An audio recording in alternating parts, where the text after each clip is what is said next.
رقم 2: مهارة التواصل مع العملاء.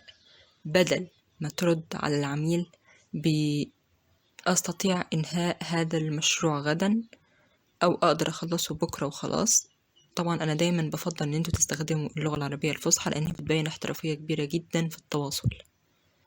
فسي مثلا إنه انتوا قلتوا كده، جربوا بدل ما تقولوا كلام مختصر تقولوا شكرا على إرسال الملف، أقدر أترجمه خلال 24 ساعة وسيتم مراجعته قبل التسليم، وإذا كان لديك أي مصطلحات تفضل استخدامها يسعدني الالتزام بها.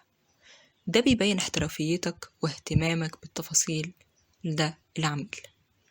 في المهارة الثالثة اللي اتكلمنا عليها، لو انتوا لسه فاكرين كانت ايه، هي التسعير والتفاوض.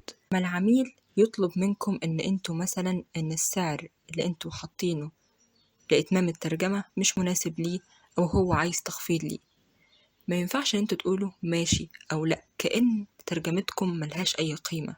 جربوا تقولوا سعر المعتاد هو كذا، لكن ممكن أقدم لحضرتك خصم للمرة الأولى، أو في حالة المشاريع طويلة المدى إن انتوا يعني هتشتغلوا معاه في أكتر من مشروع، ففي الحالة دي ممكن أعمل لحضرتك تخفيض. أما مش في الحالات العادية، ولازم تبينوا للعميل مدى قيمة ترجمتكم، وده بيظهر مرونة بدون ما تفرطوا في قيمة شغلكم. والمهارة الرابعة معانا فكروني بيها كانت ايه؟ مهارة إدارة الملفات والأدوات التقنية.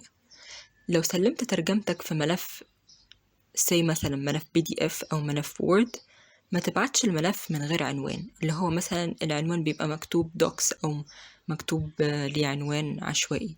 العميل هيحس إنك فعلا عشوائي. اكتب عنوان للدوكيومنت بتاعك، وهنا ورتب العناوين والنقاط بشكل واضح في حالة إن انتوا بعتوا أكتر من PDF أو أكتر من ملف. واستخدموا أدوات زي PDF Editor أو CAT Tools، ده هيوفر عليكم وقت ومجهود كبير.